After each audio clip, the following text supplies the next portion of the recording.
Our subscriber section, we're talking about mind control. The CIA's mind control of supermodel Candy Jones is one of the best documented cases of all. We'll have the author of that legendary book, Donald Bain, with us in just a few minutes.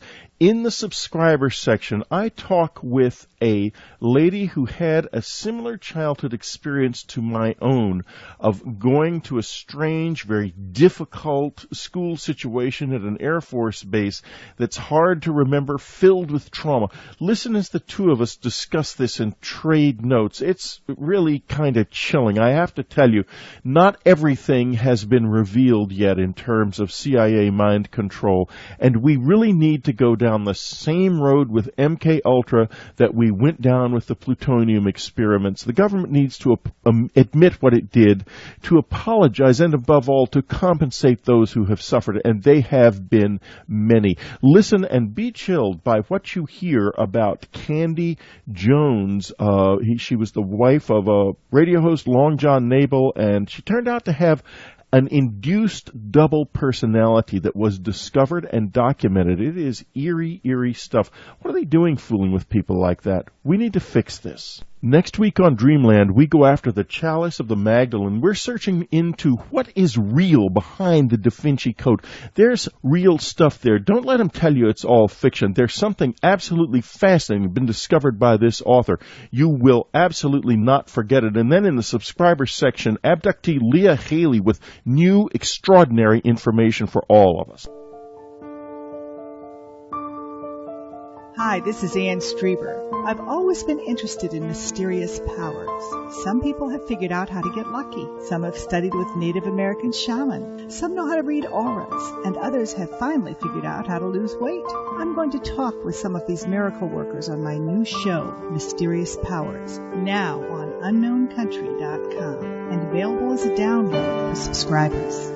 This week on Mysterious Powers, a hard-nosed reporter sets out to debunk Marian visions and, well, gets a surprise. Don Bain did something incredible. Don Bain wrote a book back in 1976 called The Control of Candy Jones. Now it's back from Barricade Books, the CIA's control of Candy Jones. It was important then, and it's more important than ever now, because the latest release of CIA documents, which UnknownCountry.com subscribers will be able to access in full on the website, that release of documents includes evidence that in the MKULTRA mind control program, the CIA even used children. Now, Candy was no child. She was America's leading model, but boy, do we have a story to tell you today. Let me just tell you a little bit about Don.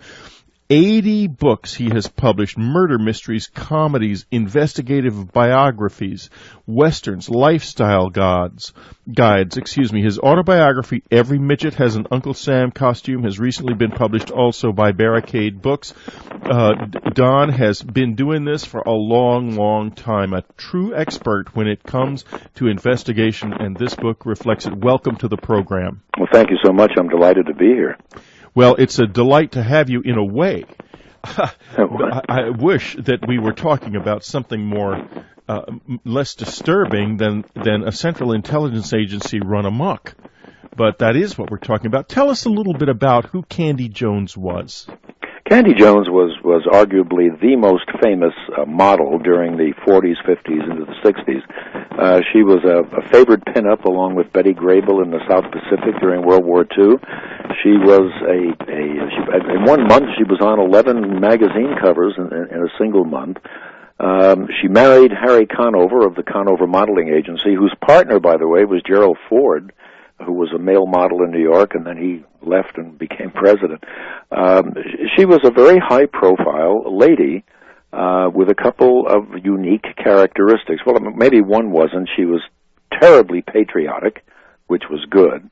On the other hand, she was a kind of a freakish, hypnotic subject.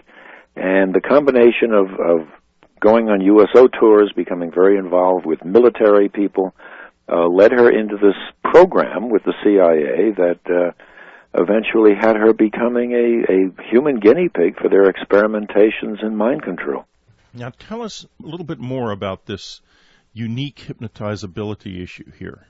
Yeah, I think that's really important for people to understand the story, to understand what hypnosis really is and isn't, and to debunk the myths about it. People assume when you're hypnotized you're asleep. Well, the opposite is true. When you're hypnotized, you have an intense focus of concentration, which is why it's useful in medical situations, helping to stop smoking and overeating and so on. It's also, people assume that the hypnotist is the Svengali, has this power over you. That's not true either. All a hypnotist does is lead you into your own natural trance capacity. Now, we are all born hardwired with a certain trance capacity. And Dr. Herbert Spiegel, who is arguably the leading expert on medical hypnosis, developed what's called the hypnotic induction profile, HIP.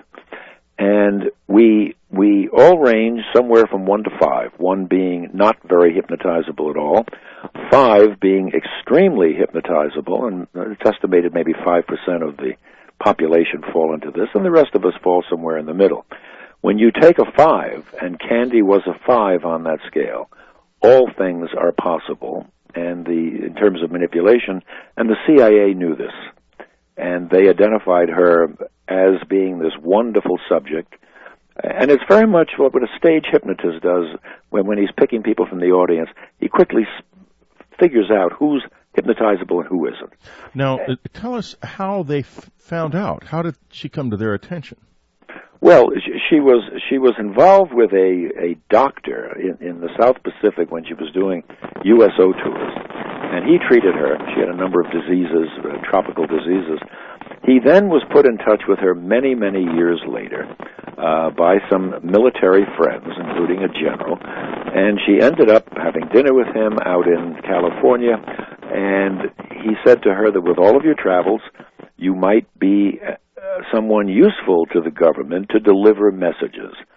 And she thought that was fine. She had financial problems because of the breakup of the marriage with Harry Conover, and so she agreed to do this.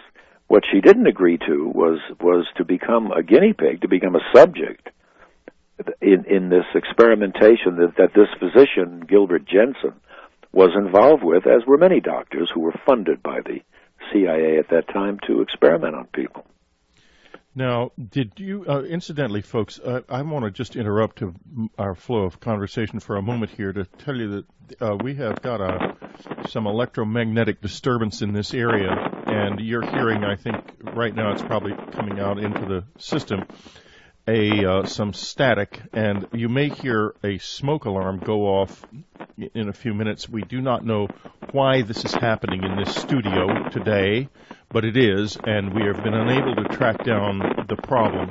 There's nothing wrong in the studio, and I'm just going to let you know that there's all kinds of reasons why a show like this might be troubled by that kind of strange interference. Okay, now let's go back to the program, and now Candy Jones they discover at some point that she's highly hypnotizable, right, and they begin to try to recruit her. Right. Now, how old was she at this point? Well, Candy was in her 30s at this point, or maybe even a little bit older at that point. This was back in the 50s, basically. So she was probably late 30s, early 40s. But she had this tremendous reputation coming out of the war and being the top model and so on. I wonder why they would recruit her, of all people. She seems like such a visible person. Well, that's exactly why they did. She traveled extensively, both for the government in terms of USO shows and that sort of thing, and by being visible, there was no reason to suspect, why is this person traveling? She traveled as a normal part of her life. So I think she was kind of an obvious choice. Plus, she had made her intense patriotism known to people she met along the way. And I think they just felt that she was a natural. Oh, yeah, the ideal cover. A traveler who's also a public person and exactly out and now tell us a little bit now, as a public person, it's a little hard to see how she could have sort of changed roles, could she, or did she? Well, I'm sorry. No, go ahead. No, it's just that what they did once they started hypnotizing her as part of the program, they realized that she was, which is not unusual for a good subject, a multiple personality. And I know there's a lot of controversy about that as well.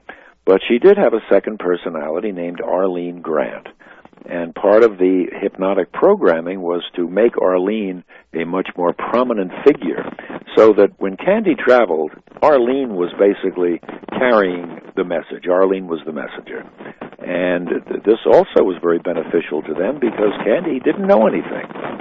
It was this other person, Arlene, someone who knew on the other end could bring out, and Arlene would basically deliver what she was supposed to deliver. You know, it was all based on a thesis by G.H. Estabrooks at Colgate, who did a tremendous amount of experimentation, and I suspect with some government support, on how to create the perfect messenger. That if you can take a subject like Candy, a 5 on the scale, you give her a message, you lock it into, you embed it in her, she will not even remember that message unless she is met by someone else on the other end who knows what to say to her. So if she's intercepted by the enemy, she can't possibly tell them anything. They can torture her to death because she doesn't know consciously. And this was the whole experimentation that they were trying to develop based on Estabrooks' theory. This is Whitley Strieber. It's Dreamland. We'll be right back.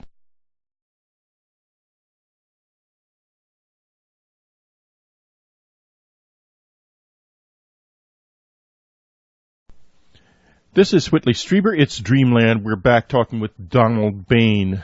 This is a really remarkable conversation, Don. His book, The CIA Control of Candy Jones, really, for me, for a particular reason, because I am also a 5 and also have a history with the intelligence community, but from childhood.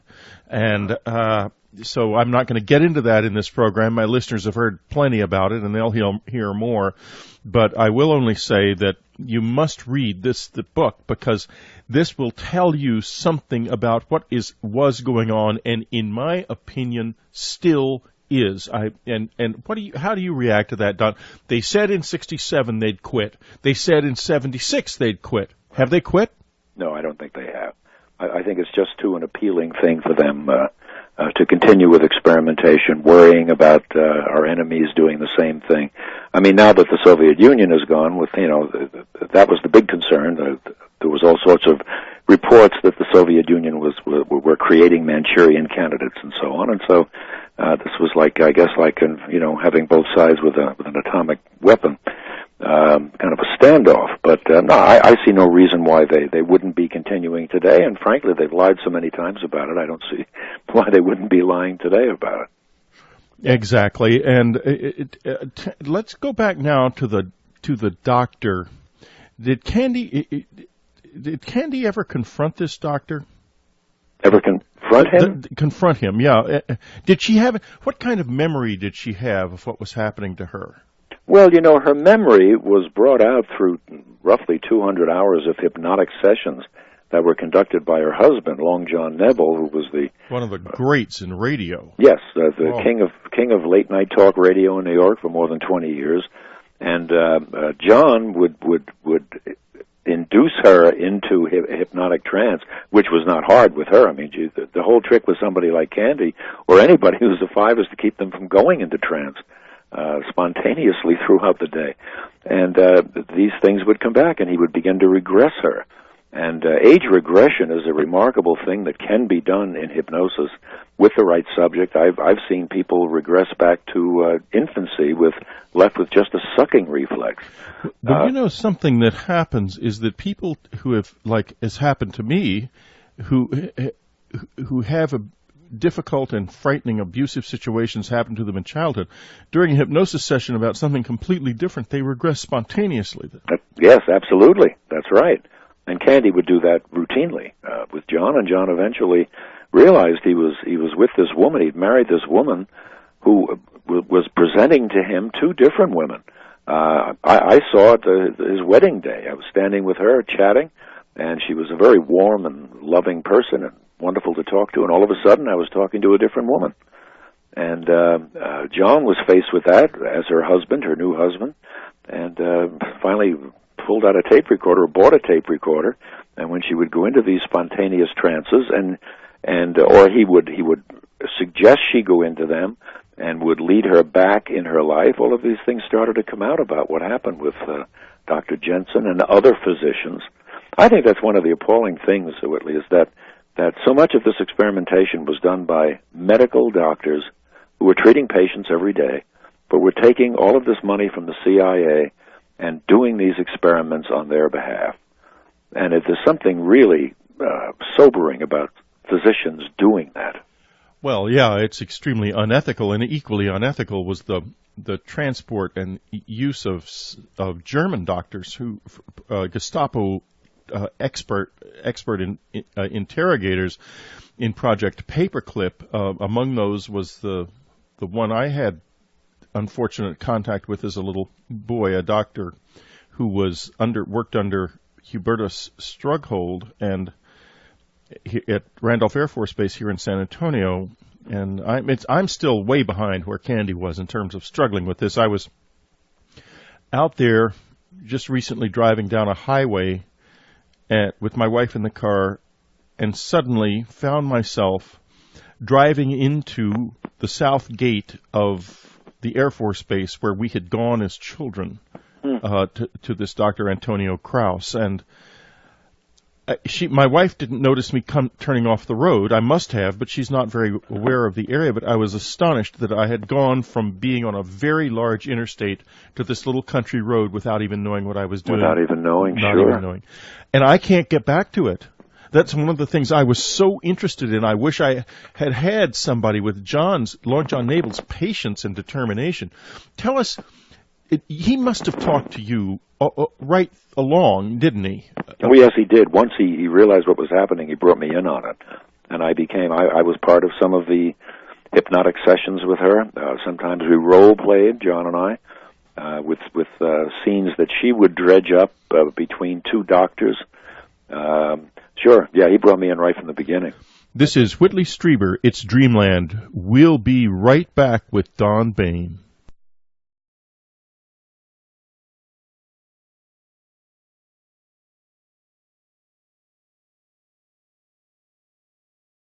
This is Whitley Strieber. It's Dreamland. We're talking to Donald Bain, the author of The CIA's Control of Candy Jones. Don had an up-close and personal look at the process of finding out from Candy's unconscious mind what was really going on. And, Don, what's so interesting about this is that I know there are words that I will respond to, but I just can't remember what they are. Mm-hmm.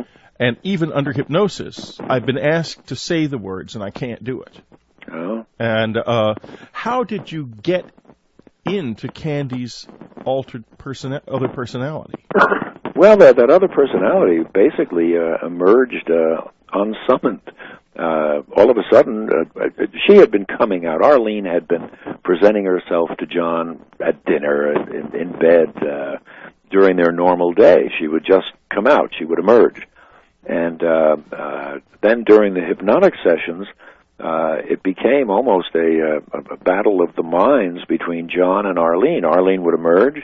Arlene would make these scathing comments about Candy being weak and a namby-pamby, and Arlene was the strong one, and that's very, very common in multiple personalities, especially from an abused childhood. Candy had an abused childhood. I think it could be defined as that. And very often a second person will emerge who's better able to withstand that kind of abuse, whether it's physical or mental, whatever it is. And so Arlene was this very strong personality within Candy, and she would simply emerge. John would be talking to Candy, and Candy would be talking about regressed back to some moment in her life, and all of a sudden the voice would change, the tone would change, her whole face changed. And suddenly Arlene was there, and Arlene would talk about things, because Arlene was always with her during all of this. Arlene almost became a third-party observer of it. Now, here's what interests me. Why? I have evidence from my life that there is such a person, another person inside me, who has a completely different set of memories and different abilities, an entirely different mind. Right. Now, how is it that Arlene came out at all? That's what fascinates me. When John first married Candy, Arlene began to come out, didn't she? Yes, she did, right away.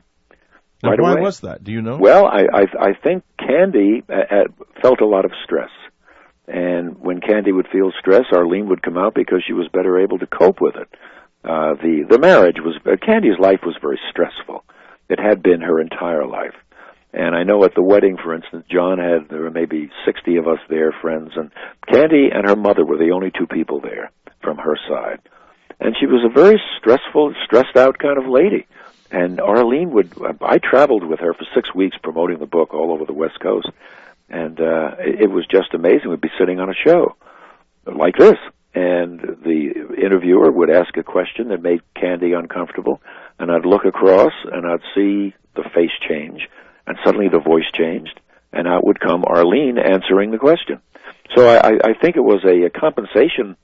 Arlene was a compensating factor for Candy, which is very, very normal with abused kids who develop these other personalities, and they develop them for that reason. Right. They develop them because of the abuse, and Dr. Krauss knew that, which was why the experiences that we went through at Randolph were such hell. Mm-hmm. Because he induced these other personalities by putting us through living hell, as has happened to a lot of people, and now we have some documents from the CIA that suggest that finally, there's a window in it, because there's 50 or 60 people around the country claiming this has happened to them.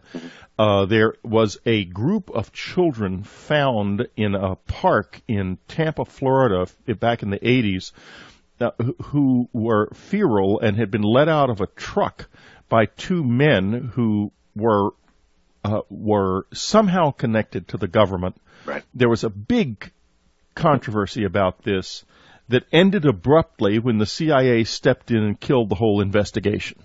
Really? Because these men were going to be charged with big-time kidnapping. It was a big cause celeb. There's stories in the Washington Post and U.S. News and World Report. Yeah, I remember. Yeah, congressional investigation. So, I guess as children, when it is done to children, it's almost seamless. I mean, in other words, I can't get back to it. Right. And I'm so fascinated that you guys got back to it. And I want to know now, what had she been used for, and by whom? Well, she was used by Dr. Jensen, who also reported to a very high-profile Beverly Hills physician. He was an OBGYN and a psychiatrist, had all sorts of celebrities as patients. Wow, Excuse me. What a great place for the CIA to be. Oh, yeah, absolutely. This same doctor who's now deceased, he was Can you involved. say his name? Well, I never do. Well, I could, I suppose, now that he's deceased. Yeah. And you know what? I used a fictitious name in the book, and that's the only name coming to me at the moment. But I will, before we're done, I'll remember it. Yeah, you and I have both the same problem. I have name block as well. It has nothing to do with the CIA, I don't think. It's got much more to do with being no longer 35. I think so.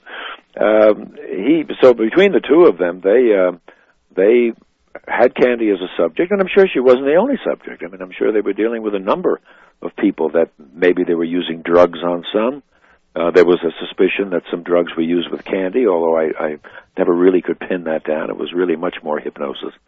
And they just had this subject, and they worked her for years. I mean, when you think of it, what she was doing, literally, was worthless to the government or anybody else. She would occasionally deliver a letter somewhere. Right. You know, so national security wasn't at stake here. But it was to prove that you could create this person who could bring that letter or could bring a message embedded in her subconscious and not reveal it to anybody unless the right person said the right thing on the other end. Or do worse. And that gets me to some of the things that you allude to in the book about the mind control surrounding some assassins and so on and so forth. Do you want to get into that a little bit?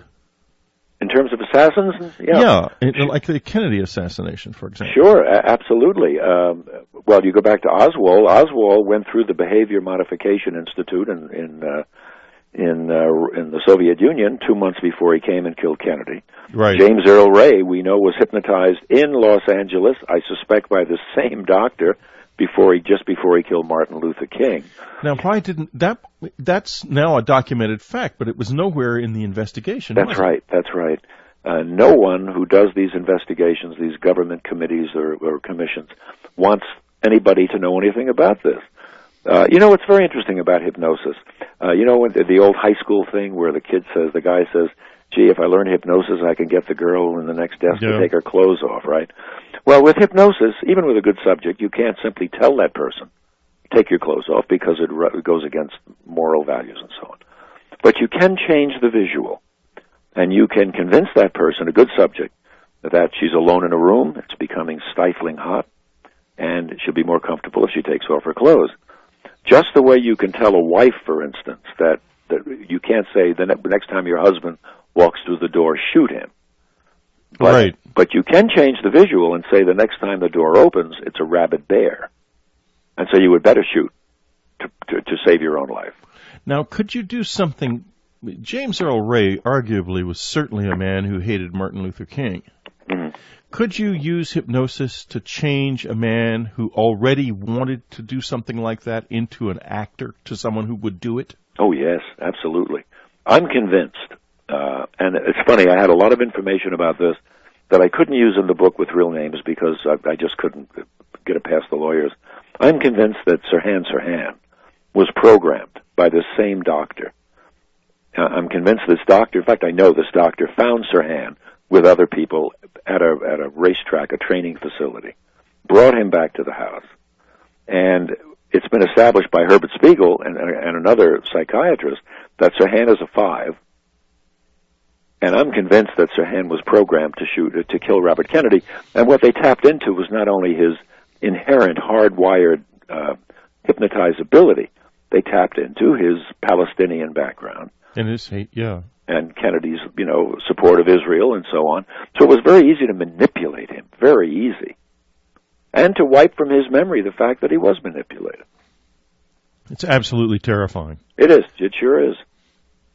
Especially in a case you're talking to somebody who's actually struggling with this now. And I don't think that I don't know what I did exactly connected with this in terms of intelligence work. Apparently nothing. I can't remember anything at all, not even a snatch of anything. But I had a friend who recruited for the CIA. We both did this together when we were at the university, and a rather famous man came and had lunch, took me to lunch after I had applied, and said to me, "You do not proceed with this. You will be killed. Really? You will not live if you join the CIA." So I told my friend Wilfred about this, and he sort of laughed it off, and he joined. He was in it for about 10 years. Mm-hmm. He retired, and he was killed. Really? Yep. Wow. And I'll tell you another case. A gentleman I knew back then was an extraordinary genius with codes. An absolute genius with codes. I didn't see the guy for 30 years. Then I came across him in a diner here in San Antonio, Texas at Thanksgiving about 4 or 5 years ago, day after Thanksgiving. I sat down with my wife and son, and suddenly he appears and he sits down beside us. Remembers the school days perfectly, but his short-term memory was so screwed up that he couldn't even remember if we ordered 3 seconds after the waitress came. And he was talking about being lobotomized by the CIA. Mm-hmm. And this was the only way he was allowed to live. And when you think about it, a guy who is in code work with no short-term memory is like out of business. Isn't he? Of course, that's right. And apparently somebody did that to him, in order to let him live after he left the organization. Yeah. Now, this kind of thing, we have a right to understand what happens to people like that and what happened to somebody like Candy. And this doctor embedded in the celebrity community, the perfect place. God knows what other celebrities could be involved. Absolutely. Even to this day. That's absolutely. You remember Freddie Prinze? Yeah. Freddie Prinze, whose mother was going to testify at a congressional hearing about something. I forget what it was. Freddie Prinze was in Los Angeles, threatening suicide. He had a gun. He was with his girlfriend in the apartment. He had seen this doctor previously, the psychiatrist, GYN guy, and the girlfriend called in a panic. They took Prinze to this doctor's Beverly Hills home, where he took the gun away from Prinze, sent the girlfriend away, and suggested Prinze stay overnight. Prinze stayed overnight. The next morning, unbelievably, the psychiatrist hands Prinze back the gun, and Prinze leaves and kills himself. And, I mean, talk about, malpractice in terms of handing a gun back, yeah. But you just wonder what happened overnight with Freddie Prinze. Of course, you wonder. And maybe something happened overnight. He was tested and found wanting, and then given the gun to go get rid of the evidence. Absolutely. Yep. It's interesting when you talk about that you have not been able to go back and recreate this. Let's talk about this in just a couple seconds, sure, Son. okay. We got to take a little break. This is Whitley Strieber. It's Dreamland. We'll be right back.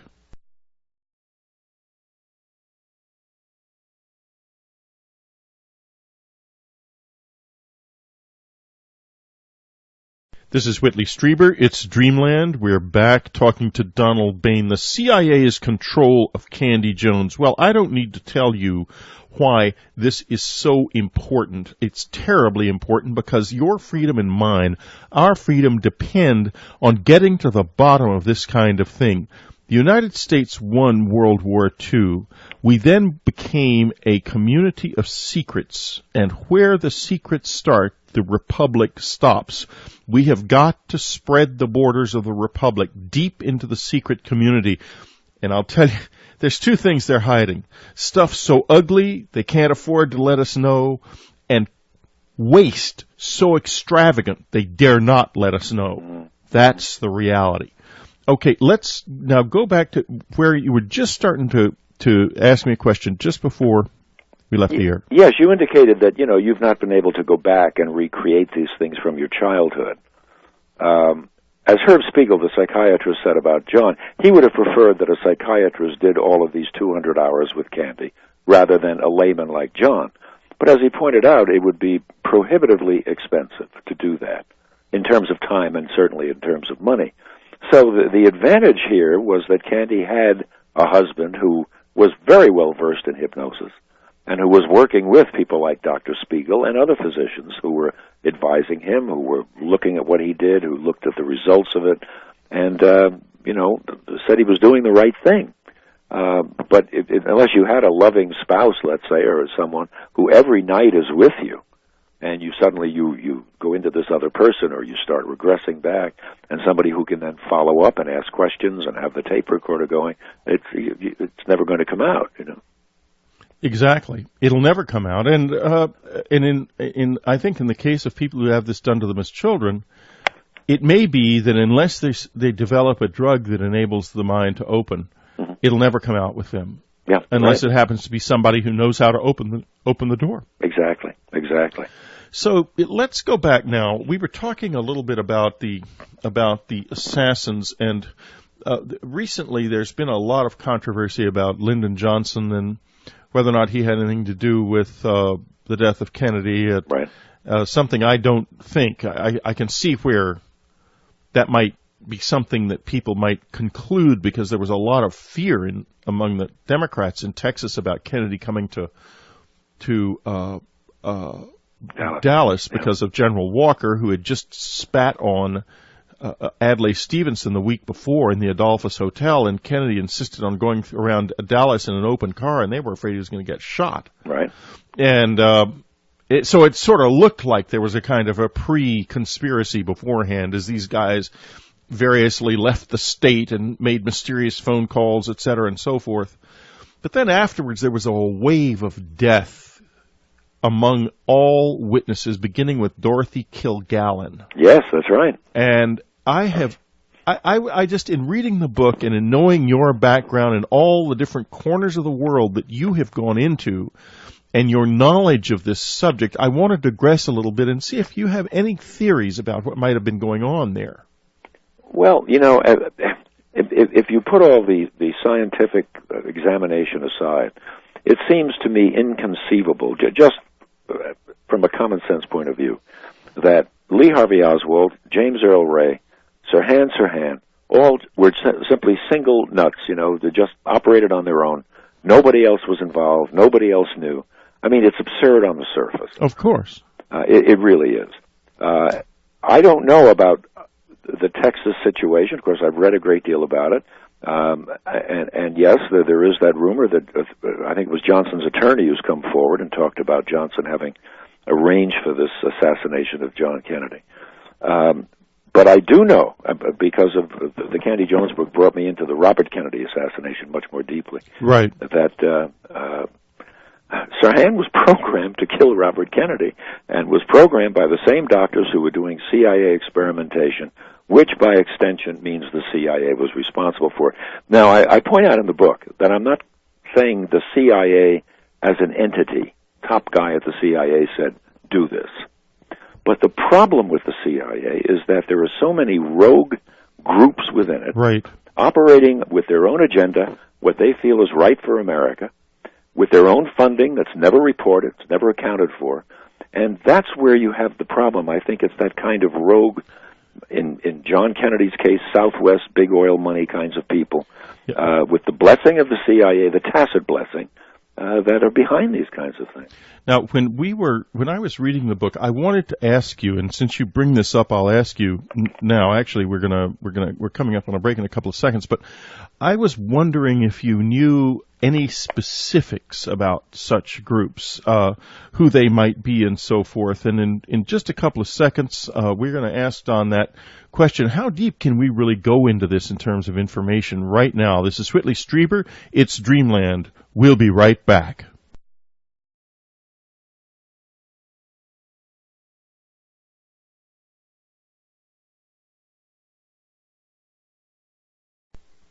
This is Whitley Strieber. It's Dreamland. We're back. We're talking to Donald Bain, the CIA's control of Candy Jones from Barricade Books. Education is everything. Knowledge is freedom. You've got to get this, and you've got to gain knowledge. Otherwise, you will not be able to become free of this thing that lies over our republic like a great big lead weight. It started during the Cold War. The Cold War is over, but it continues on like a snake you can't kill just by cutting off its head. Okay, now, what about these groups, these sort of ad hoc groups that form within the CIA, wall themselves off behind a screen of need to know and operate on their own? How deeply ingrained are there, and how many are there now? Do you have any sense of that? Well, no, I don't, but I did spend time with a bagman for a group like that who basically was carrying cash. Through the research into the Candy Jones book, I learned that the funding for these doctors, that they weren't getting a check from the Central Intelligence Agency. They were getting cash money through, and I don't know the names of the people in this group. I just know that there was a group that was funding this kind of experimentation out on the West Coast. In Los Angeles, and Jensen, the other physician who was her direct control, he was in Oakland. I went to his office. I found his office based upon descriptions that had come out of her hypnotic session. But no, I don't know specifically. I don't know. I doubt if they have names. I mean, they have individual names, but I'm sure these groups are not labeled. They're just a bunch of like-thinking people who believe that what they're doing is best for America. Now, you said an absolutely fascinating thing there. You found the guy's office based on material you got from her hypnosis sessions. Right. Now, could you tell us a little bit more about how you did this? Because this is absolutely critical in a certain way. Well, John, in his sessions with her, she would regress back to being at his office. She regressed back to when she first went to his office. She described it in detail. But it was over a series of sessions where a location came out, where she remembered, she was always picked up at the airport and driven by the same person to the office, and based upon, she finally, I remember one of the sessions, she kept saying, it sounds like a tree, it sounds like a tree, and it turned out to be Cypress Avenue in Oakland. And I went to Cypress Avenue, and based upon her physical, she didn't have a number, but the physical description of the building, found it. And of course, it was long ago abandoned by the doctor. But he was a doctor who, had evidently had a practice, and this was a seedy little, building in a bad part of Oakland, which right away, a bad part of Oakland can be real bad. Yeah, absolutely. Exactly. I mean, this was in an industrial area, it was, and this is a doctor who's got his office there, and I suspect the only person who ever came to that office was Candy or someone else like her.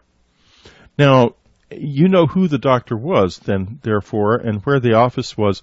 Could there have been any other reason she would have gone there? Well, there was always a suspicion as this thing developed, her relationship with this doctor, that some sort of sexual or romantic relationship had developed. And I always suspected that. She never admitted to that, I could never prove it, and so I really didn't get into it in the book. But I always had the feeling that there might have been, that she developed a relationship with him.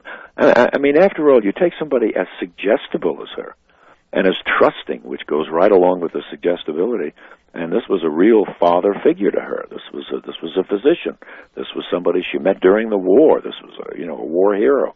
So you can see that happening. She was so vulnerable to any kind of suggestion. It's just so vulnerable. Yeah. So, but and by the way, that's the people who end up in these situations. I guess what I'm asking is slightly different. Is there anything aside from this that might have brought the two of them together just in life? In other words, could she have conceivably met him at a party or gone to him to consult in an entirely legitimate manner or not? No, what happened was the first letter she ever delivered was out to California on behalf of some general she knew in New York who said, listen, while you're out there, would you bring this out there? It's some government thing. You'll be contacted at your hotel. And this was years and years after she was in the South Pacific, was sick, and was treated by this guy. She gets a call at the hotel, and it's the same Gilbert Jensen, who was the one who's to get the letter. Now, that letter may have been empty, but I think it was a way of putting her back in touch with him, because they knew he was involved in this experimentation, and she was a great subject. And so she was essentially probably an experimental subject, or could there be a level of this that that Long John never got to, where she was doing other things that weren't so benign as delivering little letters and possibly empty envelopes? Did you ever have a sense of that at all? That's a great question. No, but it certainly is possible. It certainly is possible that there's some selectivity in what she allowed to come out during regression. I mean, they did program her to kill herself. That when it was necessary, that she was to go to I think it was in the Bahamas somewhere, to some cliff and jump off it. That's the strangest thing, because I and other people in my world of people who had this happen to them when they were children often experience overwhelmingly powerful desires to commit suicide that make no sense and have nothing to do with our lives. And it happens to me every once in a while, and it's been happening for so long, I just ignore it. And it's like something in the environment will trigger some suggestion, and it sort of half comes to light, and I begin to have this desire, and I think, wait a minute, what's going on here? And it goes away. Yeah, right. I've worried at times that there might be a time when it didn't go away. Mm-hmm. Sure.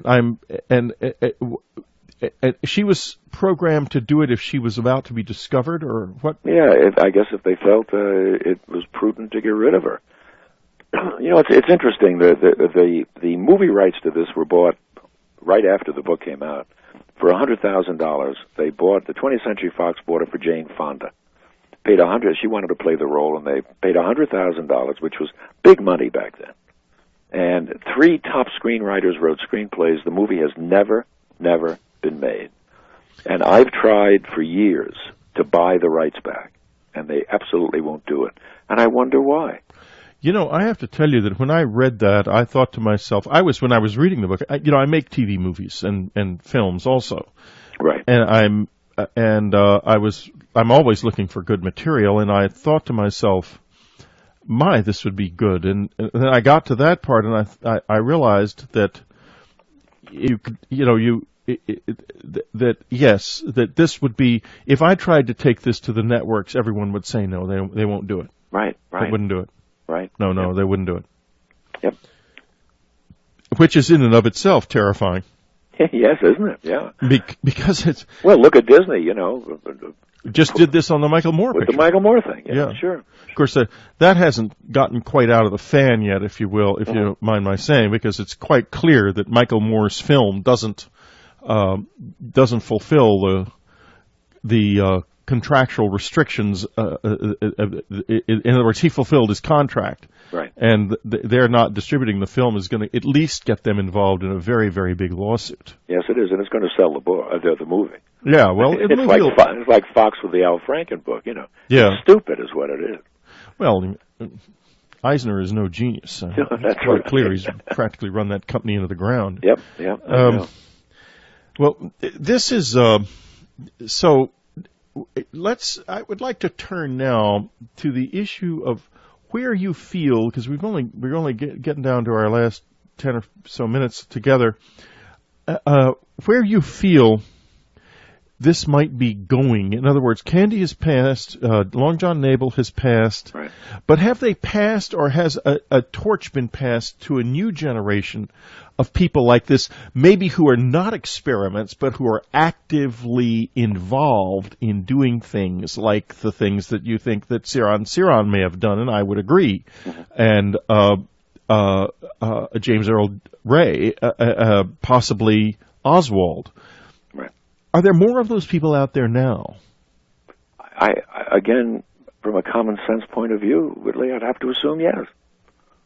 I don't know. I don't know one. I can't point to one, but I have to assume they're out there. There have to be people who came out of all of that programming that went on for years and years, and Frank Olson with the LSD jumping out the window in New York, and I mean there were so many people involved. That out of that have got to be people who are walking around with the potential to put into effect something that they were taught to do or programmed to do. Well, I'm sitting here right now. I have in my hand a disc I ordered from the CIA that is going to be up in its entirety on my website. That is the first of 3 discs, which collectively contain 30,000 documents relating to MKULTRA, which was the CIA's mind control project, that were just recently released after they testified years ago that they had released everything. Yeah, right. So. Oh, yeah. I know.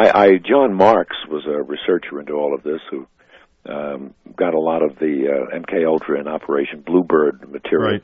And I got to share, sit with him and look at it, and I mean they redacted it, so it was ridiculous. But yeah, so all of a sudden they find more in the archives, right? Right.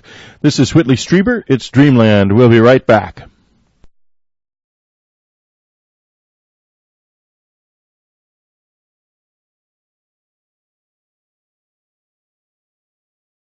This is Whitley Strieber. It's Dreamland. We are talking to Donald Bain, the CIA's control of Candy Jones from Barricade Books.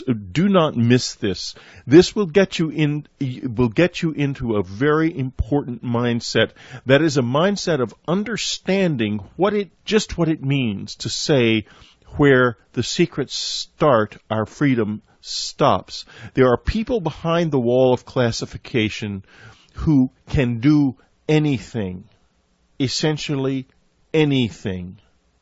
That should not and must not be.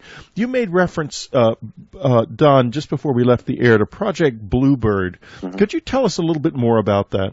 Well, it was just another program like MKUltra They just had a separate group of people doing separate experimentation, and they gave it, as they love to do in Washington, that code word. Right. And it was just another MKUltra, really, with a number of subjects and using drugs and using hypnosis. And it's also ended or officially ended? Or? Well, they say it, yes. They say everything ended. And that particular one may have. I don't know. Yeah, I just don't believe that all of the work that was done and everything that was built from the past was simply ignored and dropped and no longer is being examined, Did Candy ever come to her peace with this? Never. Never. Nor did John. No. Yeah. It really was a love story. But when in fact, to Hollywood, when we talk about it out there, and of course it never got made, we talked about it as a love story. This was a husband desperately trying to save his wife. And it's unfortunate because a lot of people will dismiss this, say, well, it's just another Manchurian candidate. It's a bit of fiction, but it's not. It's real. Well, see, I know it's real. I know it's real because of my own life. And right. I'm in a different position from most people who interview you because they're interviewing you from the standpoint of being entirely external to this. This is deeply involved in my personal existence. I am struggling with the same things she struggled with. Right. That's why I read every word of those hypnotic regressions that Long John did with her in hopes of finding some clue that might help me with my own. Right. I didn't, but I am just, and I've been poring over these MKUltra documents by the hour for the same thing. Could there be some clue somewhere in here that would unlock this in me and let me know finally and once and for all what did happen, how much of a part of my life was it, if at all? Because I know my parents, what happened to me, I don't want to go on about my own story, it's ridiculous, but my immune system shut down at the age of 7 because of the stress of this. And my parents got me out of it through the intervention of then Senator Lyndon Johnson, which took some doing, but they did get me out of it. By the time I was 9, I was no longer in it. But it was horrendous, and my heart goes out to both to her and to her husband and to Long John because he's an extraordinary, abrasive, difficult man. Right. But he comes across in here as being incredibly faithful, a really good man. Mm-hmm. Yes. And you knew him well, and that is what he was really like in person, wasn't it? Oh, absolutely, yeah. John was a difficult man in a lot of ways, but he was a very dear friend. And when it came to this thing with Candy, he was devastated. He had finally, met the woman that he was going to be with the rest of his life, and boom, from day one, things started happening. And I was there to witness some of it right away. It's frightening. Yeah, it's absolutely frightening. It's an absolutely frightening and fascinating story, and we have come to just about to the end of our time together. You have a last message. We've got about a minute left. I just hope that people will read it with an open mind and understand that this is all very possible because of, and the book, as you know, is filled with explanations of hypnosis, how it works. Right. And when you take a subject who's a 5 like Candy Jones, anything is possible. And you add to that the ability to regress her back and to start putting the pieces together, and you realize that this is true. This happened to her. There may be some gaps. Did she have a relationship, some sort of a sexual relationship she entered into? I don't know. But the fact is that this occurred. And I just hope people will realize it did occur, not only with her, but with you and with all kinds of people. All kinds of people. And what about those kids that they found in Tampa? Yeah. The others like them. These kids were apparently sold into this by their parents. Yeah, boy. The state of Florida and Washington, D.C. eventually returned the children to their parents. But how many other kids, and where do they go? Yeah, right. Where do they go? It's a really scary business. Well, I think that you're giving this exposure is so wonderful and so necessary. Well, I sure hope so. And a wonderful and necessary book, The CIA's Control of Candy Jones by Donald Bain. Get into this. You will see something here, a shadow over your life that must be lifted if you're to be truly free. This is Whitley Strieber. It's Dreamland. Linda Moulton Howell. Be up next.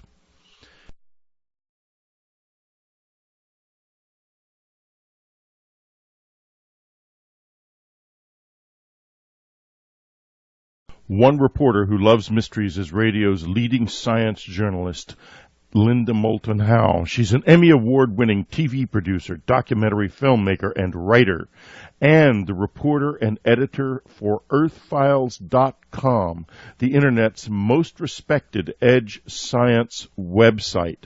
Today, she has a special report for us on a most anomalous and unusual cattle mutilation. Here she is from Philadelphia, Linda Moulton Howe. Thanks, Whitley. Well, first up is a recent unusual series of deaths in New York. It was on June 3rd, half a dozen skinned cats with blood and organs removed were found by construction workers on top of a 2-story brick building in Long Island City, Queens, across the East River from New York City. The cat remains were taken to the American Society for the Prevention of Cruelty to Animals in Manhattan. There, Special Agent Joseph Pentangelo, who has worked in New York's ASPCA for 3 years, examined them and said it was, quote, macabre and horrible, unquote, and sent the bodies to the ASPCA hospital. I talked with him Friday about results from preliminary tests. And at this point, we've determined that the cats' bodies and some of their organs have been treated with a chemical designed to retard or delay decomposition, chemical like formaldehyde. Also, some of their organs have had latex injected into them, which I understand is also a method to preserve, a method used to preserve organs. And this would imply what to you? The implications at this point are that we are speaking to an individual. I don't want to characterize him as a suspect, but we believe we are speaking to the person who is responsible, at least, for putting the cats on the roof. And it appears at this point that he was using them for some sort of teaching purposes for biology. Whether or not he's officially sanctioned to do that or he's affiliated with any kind of a learning institution, we have not determined that at this point. Why would he put them on the roof? I don't know. That's the disturbing part of it. I don't know if he was doing that. I don't want to speculate. Mm-hmm. I honestly don't know. Mm-hmm. It certainly caused public alarm doing it. So, and how he came into possession of them, whether or not they were already in that state when he came into possession of them, or whether they were alive when he came into possession of them, is still being investigated. And have you ever had cat mutilations before? As far as anything like this, where they're eviscerated and desanguinated, no, I've never had anything like this.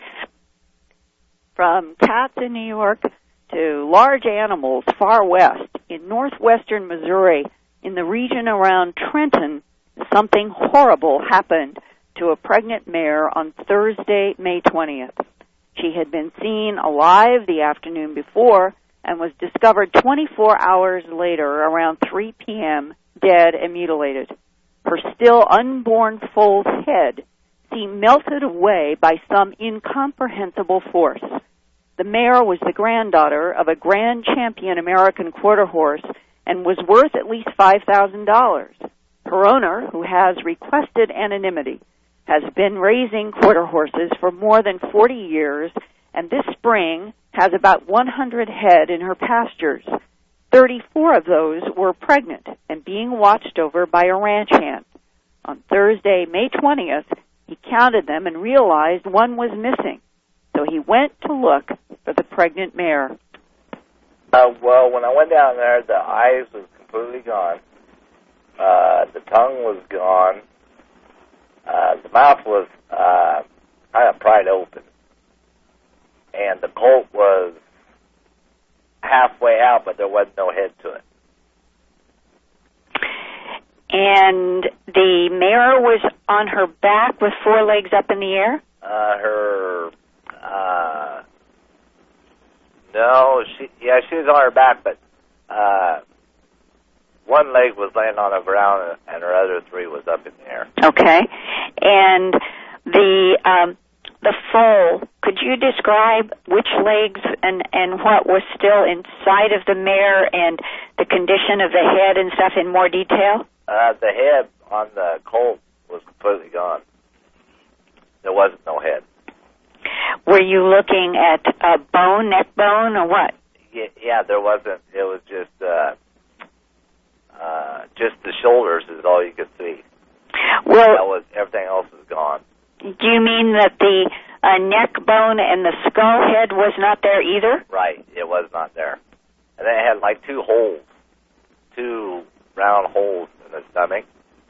That's in the mare. In the mare, yeah. Was there any excisions from the body of the young baby, forgetting for a moment what happened to the head? Were there any cuts on that foal? I couldn't tell for sure. I didn't examine it thoroughly. There was no tracks, nothing.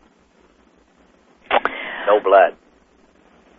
And as you stood staring at this scene, trying to figure out what might have happened, what went through your mind? I didn't know for sure. It was kind of weird. I've never seen anything like that. I mean, it's strange because usually if you got a carcass laying around, we've got probably 100, 200 coyotes. You can hear them out there at night, and they're running this ditch all the time, and they wasn't even up there at all. And like the birds didn't have nothing to do with it. But there was no coyote tracks down there. There's nothing, that's unusual. So it's a strange deal. I haven't quite figured it out yet. The back legs of the foal were still in the mare's abdomen, and I asked the owner if in her nearly half-century of raising quarter horses had she ever seen an unborn foal with a missing head from a mother whose eyeballs, tongue, teeth, and vulva were also missing. Never. I've had horses hit by lightning. I've had foals that are mummified, in the mares from absorption. I've had all kinds of odd births. I've had a lot of different things that have happened. Nothing that even comes close. Everything was explainable. This is not explainable. There is nothing like it. We had the incision. The one in the stomach was so perfectly round. It would be impossible. I couldn't draw a circle that round. It was just perfect. Did anybody around you or on your property notice anything unusual in terms of light or sound between May 19th and the 21st? No, I'm the only person here. It's very, very quiet here. You can hear anything. My dogs would bark if there's anything, unusual going on. And no barking even? No barking. The owner called her local veterinarian, who has seen 3 previous unusual animal deaths in cattle since 1995. But the vet, who also requested anonymity, was not prepared for the inexplicable foal's missing head. It looked as if only the foal's head had been subjected to intense energy while the rest of the unborn body was unaffected, and the mare had suffered bloodless excisions the law enforcement over the past 50 years has called the animal mutilation mystery. I think the procedure used to amputate the vulva and probably part of the vaginal sphincter, that procedure caused damage to the tissue of the head, such that it was, heated up. Rapid decomposition. That's the only thing I can tell you. It was just mushy. And heated or melted. I don't know that term would be accurate. Okay, but somehow heat was applied when the vulva tissue was removed.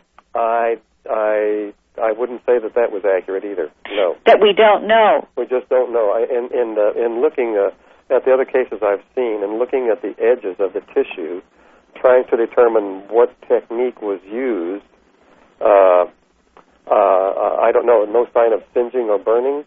No evidence of a normal cutting action like you would use with a sharp instrument. and of course no sign of blood because all the blood from these animals has been removed.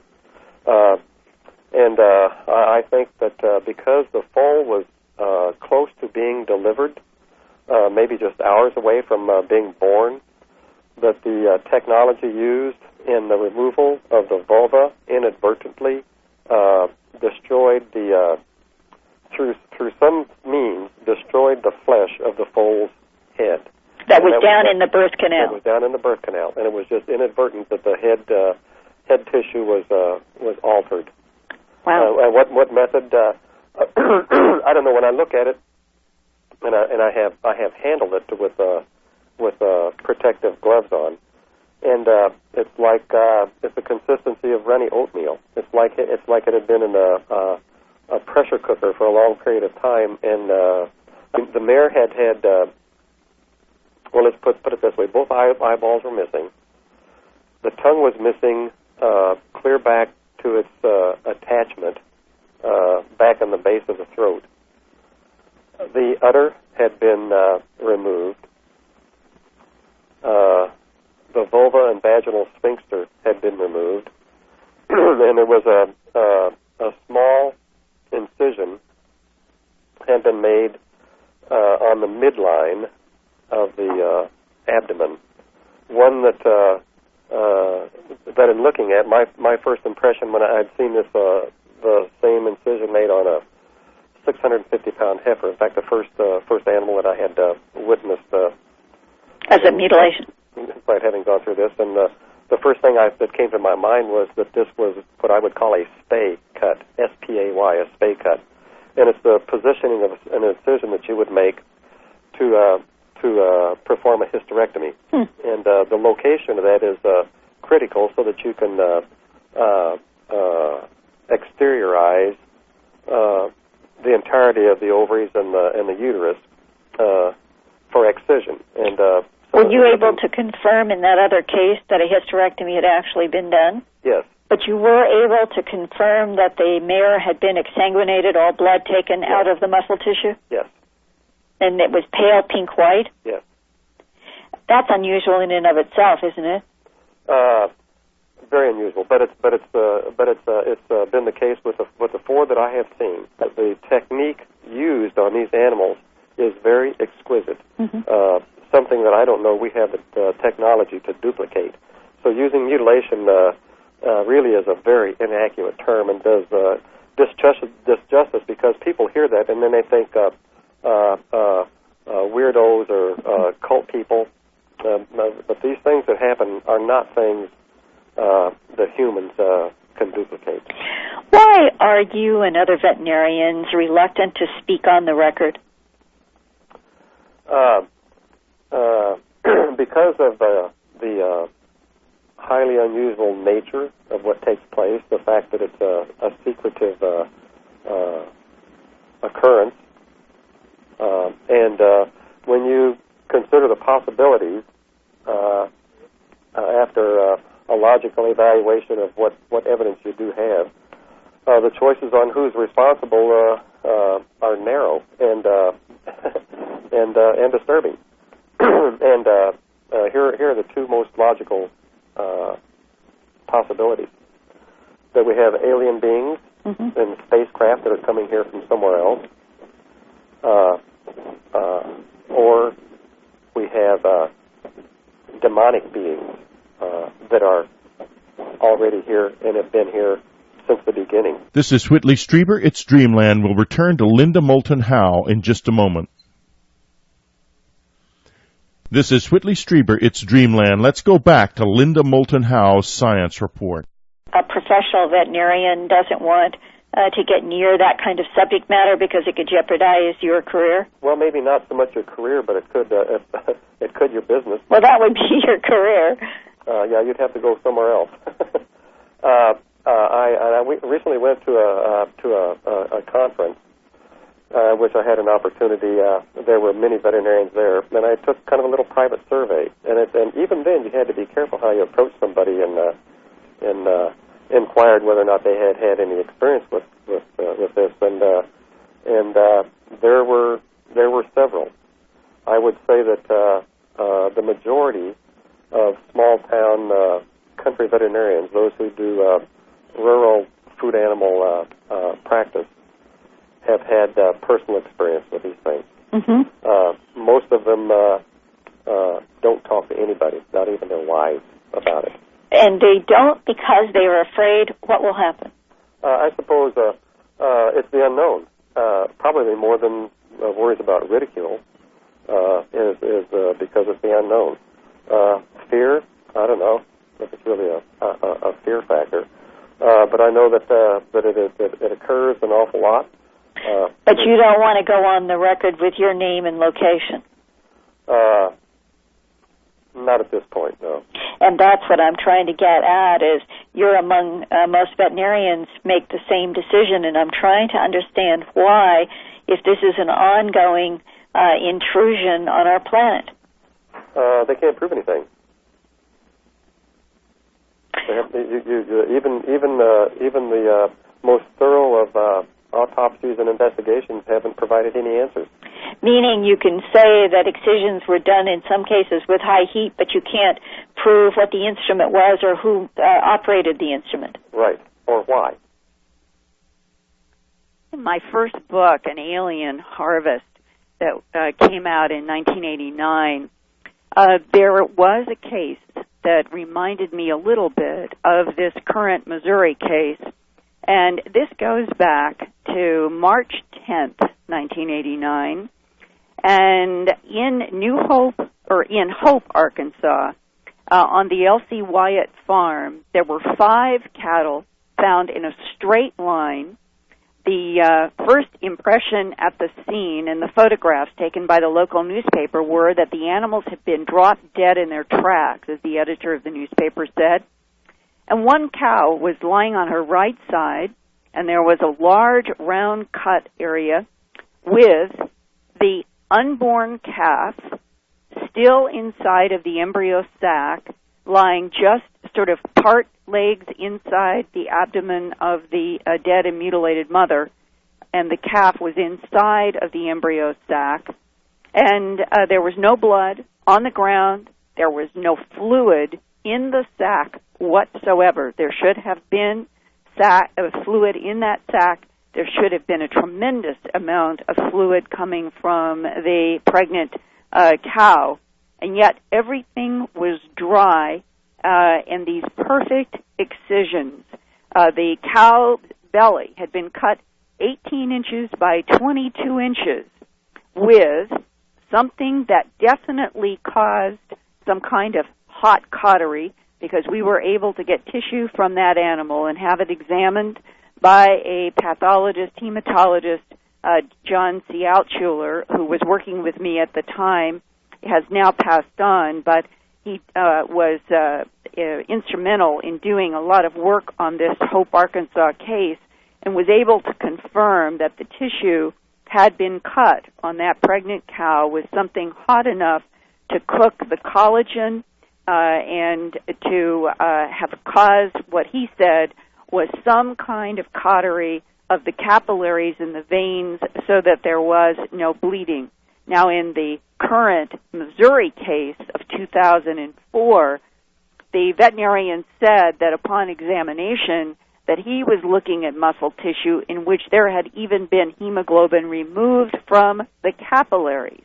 And that is exsanguination at a level, the removal of blood, that is highly unusual. You can get blood out of the veins and out of the arteries, but to get blood out of the capillary system is a whole other order of complexity. Very weird case, Linda, and a veterinarian, if anonymously, at last, admitting the truth. Extraordinary report. Thanks so much. You've enjoyed along with me another extraordinary episode of Dreamland, and next week we're going on the trail of the Da Vinci Code, the Chalice of the Magdalene. Who was Mary Magdalene, and what is the Chalice of the Magdalene? There's been a breakthrough in terms of research This is real research, not fiction, so get ready for it. It's going to be fascinating. For our subscribers, we're continuing in the direction of mind control. Leah Haley will be with us, and she is an abductee, an author. She's been involved in all kinds of weird mind control stuff, and she is absolutely fascinating, one of the most popular authors on Dreamland. So look forward to next week. I sure am. This is Whitley Strieber. We'll be talking to you again. What she was supposed to deliver. You know, it was all based on a thesis by G.H. Estabrooks at Colgate, who did a tremendous amount of experimentation, and I suspect with some government support, on how to create the perfect messenger. That if you can take a subject like Candy, a 5 on the scale, you give her a message, you lock it into, you embed it in her, she will not even remember that message unless she is met by someone else on the other end who knows what to say to her. So if she's intercepted by the enemy, she can't possibly tell them anything. They can torture her to death because she doesn't know consciously. And this was the whole experimentation that they were trying to develop based on Estabrooks' theories. This is Whitley Strieber. It's Dreamland. We'll be right back.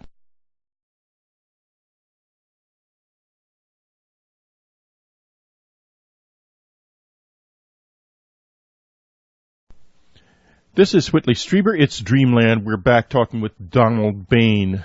This is a really remarkable conversation, Don. His book, The CIA Control of Candy Jones, really, for me, for a particular reason, because I am also a 5 and also have a history with the intelligence community, but from childhood.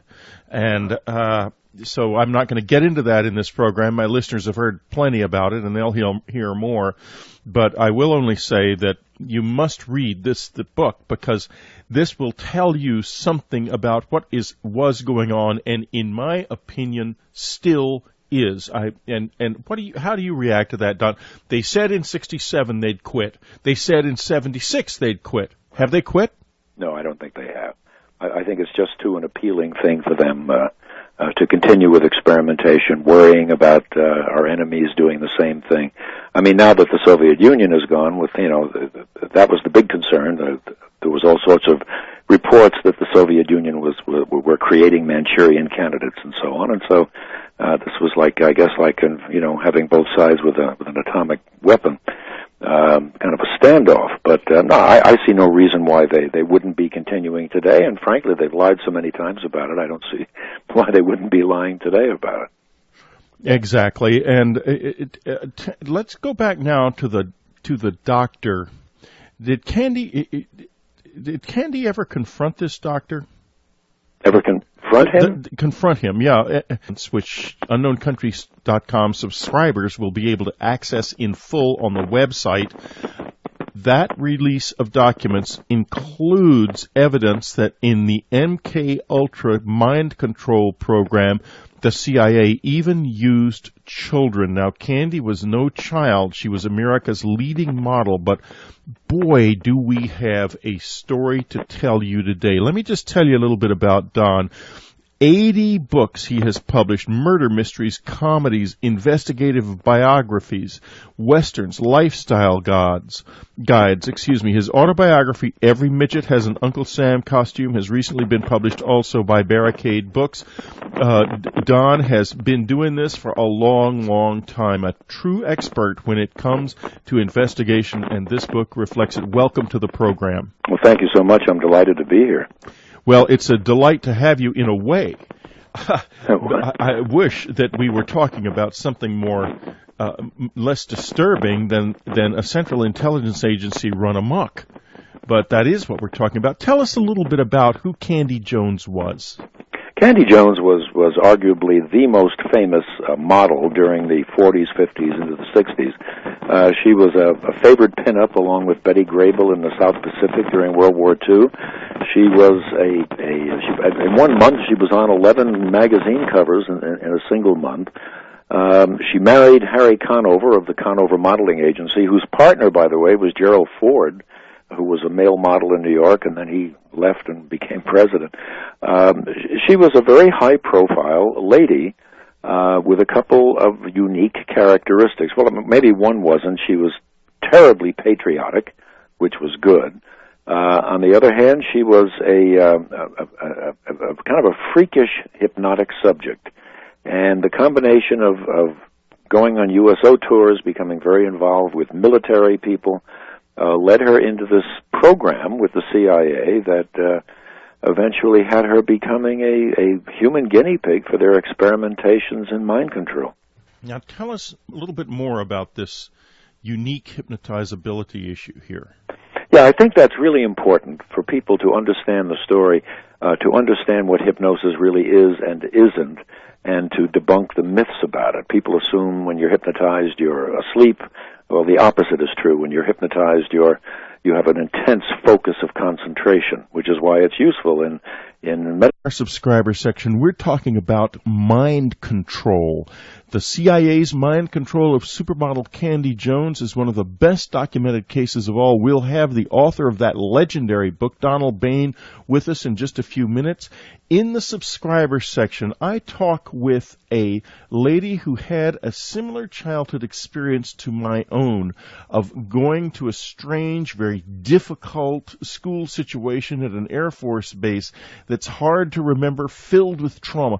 Listen as the two of us discuss this and trade notes. It's really kind of chilling. I have to tell you, not everything has been revealed yet in terms of CIA mind control, and we really need to go down the same road with MKULTRA that we went down with the plutonium experiments. The government needs to admit what it did, to apologize, and above all, to compensate those who have suffered, and they have been many. Listen and be chilled by what you hear about Candy Jones.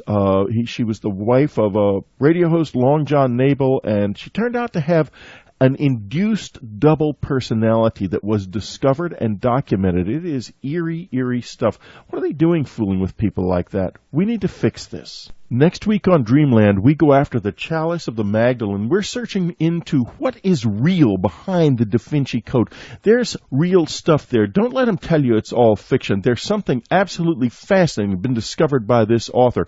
You will absolutely not forget it. And then in the subscriber section, abductee Leah Haley with new extraordinary information for all of us. Hi, this is Ann Strieber. I've always been interested in mysterious powers. Some people have figured out how to get lucky. Some have studied with Native American shamans. Some know how to read auras, and others have finally figured out how to lose weight. I'm going to talk with some of these miracle workers on my new show, Mysterious Powers, now on unknowncountry.com and available as a download for subscribers. This week on Mysterious Powers, a hard-nosed reporter sets out to debunk Marian visions and, well, gets a surprise. Don Bain did something incredible. Don Bain wrote a book back in 1976 called The Control of Candy Jones. Now it's back from Barricade Books, the CIA's control of Candy Jones. It was important then, and it's more important than ever now, because the latest release of CIA document today, but it is, and we have been unable to track down the problem.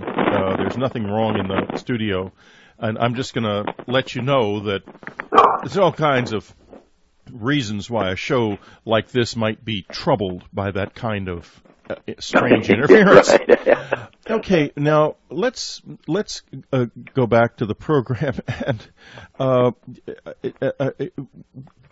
now Candy Jones they discover at some point that she's highly hypnotizable, right, and they begin to try to recruit her. Right. Now, how old was she at this point? Well, Candy was in her 30s at this point, or maybe even a little bit older at that point. This was back in the 50s, basically. So she was probably late 30s, early 40s.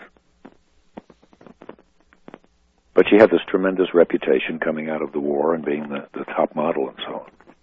I wonder why they would recruit her, of all people. She seems like such a visible person. Well, that's exactly why they did. She traveled extensively, both for the government in terms of USO shows and that sort of thing, and by being visible, there was no reason to suspect, why is this person traveling? She traveled as a normal part of her life. So I think she was kind of an obvious choice. Plus, she had made her intense patriotism known to people she met along the way.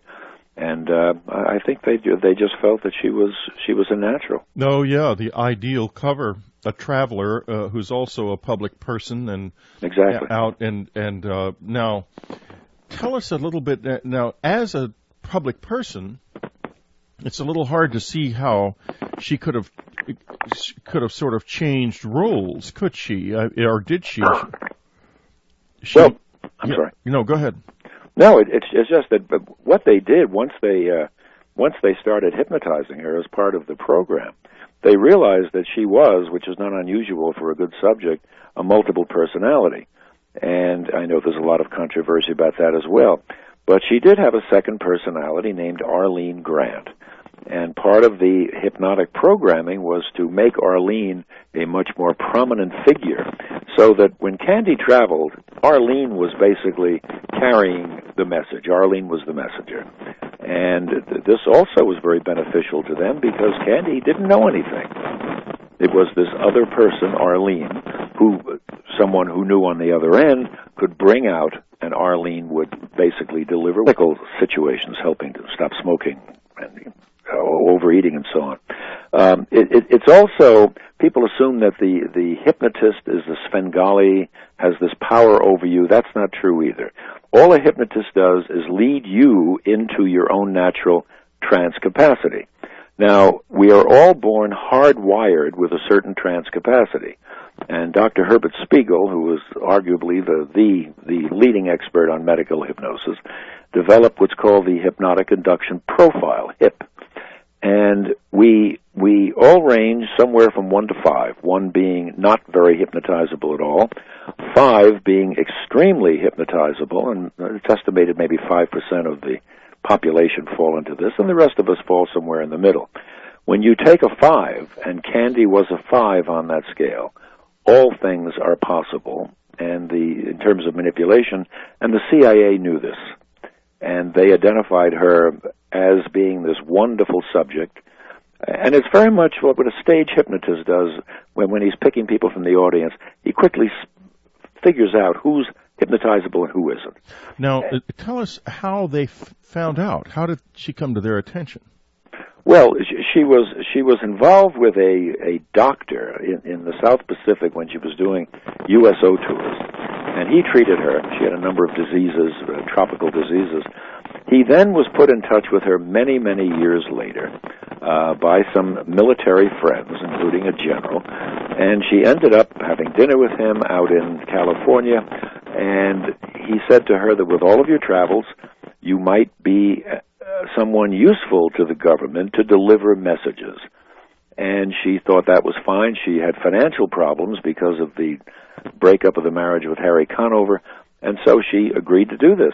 What she didn't agree to was to become a guinea pig, to become a subject in this experimentation that this physician, Gilbert Jensen, was involved with, as were many doctors who were funded by the CIA at that time to experiment on people.